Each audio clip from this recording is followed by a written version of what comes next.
have is a debt-financed economy that's perpetuated primarily by Wall Street with the complicity of the federal government. That's what's happening. This is how capitalism works now. This is how we fund things. This is how the debt economy works. Oakland, California, in the late 90s took out an interest rate swap with the investment bank Goldman Sachs, and they're currently trying to disinvest in Goldman Sachs, which means they're trying to cut off that relationship. They're trying to get rid of that deal. But Goldman Sachs is not having any of it. They expect to get paid no matter what. It's costing Oakland hundreds of millions of dollars to pay bankers in the midst of a fiscal crisis. But I think this is interesting. When Lloyd Blankfein, who is the CEO of Goldman Sachs, was asked, why don't you let Oakland renegotiate this deal? Here's what he said, and I think it's really, really interesting. He said, the fact of the matter is, we're a bank. And you know what? He's absolutely right. This is what banks do. They take money at any cost, and they extract wealth from communities. And it's also why, as I studied this, it's hard to imagine how reform could really help. And so, you know, it really is that these Wall Street bankers control all aspects of our lives, including the very definition of what debt is. Municipal debt is created through the issuance of municipal bonds, right? This is a $3.7 trillion market. It affects nearly every municipality in the country, every city, town, development district, village in the country. It's the dominant funding model in the United States today. It's extremely profitable for investors to get in on the bond market. These bonds are tax exempt. The profits from them are often tax exempt. And they can, just like mortgages, they can be packaged and rolled over into securities and sold and resold around the world. So they're very profitable. The first municipal bond, just kind of interestingly, was issued in the 18th century to finance the Revolutionary War. So it's very, very long history. Municipal bonds go back hundreds of years, but I trace the current crisis in New York to the fiscal crisis of the 1970s. What happened there, just broadly speaking, is that New York City was going to go bankrupt, was going to default. And they negotiated a loan from Wall Street, and in exchange for that loan, they committed collateral.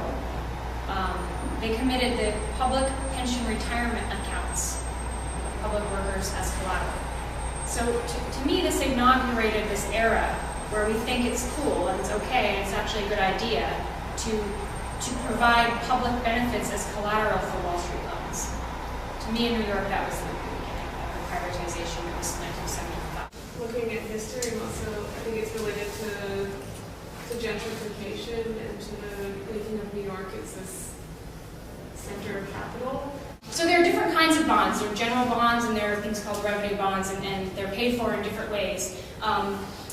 But usually how they're paid for is with tax increases or with revenue from the debt-funded project. So if we're going to issue a bond to build a bridge, and we're going to charge tolls for people to drive over that bridge, that money will go then to pay the debt service. That's one example of how these bonds are paid for. What I have come to think after studying this issue is that we really need to get rid of this idea that it's the height of morality to repay a debt.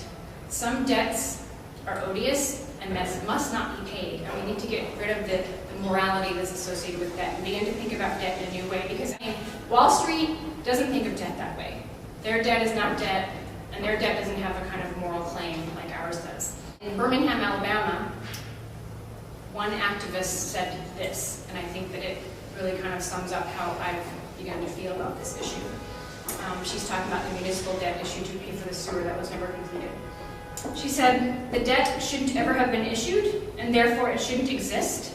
It shouldn't have been spent. Since it shouldn't have existed, we are not going to pay it. It's pretty simple. What is the kind of debt we want to incur for things that we need and that we think is valuable and important, and which debts need to be just canceled and not? And on whose terms. And on whose terms. So if we could just figure out like an audit of what's happening and then make that distinction. I think we need a better way of communicating the bank's power over cities, every kind of debt really, but particularly when it involves municipalities and states. It seems to go against everything I understand about power, that a bank could have that much power think people just sort of, oh, like, you owe that money, that's how we get money, we can't question that. And your quote about, was it Goldman Sachs saying, like, this is a bank, this is what we do, that just seems so, it sounds like it's coming from a king, you know, like, don't question me, this is my right to discipline you, I'm your authority. And I think if we could communicate somehow that our government is beholden to these banks, that we can somehow question that better. But I don't think right now people understand it because they're just overwhelmed by the finance language and by,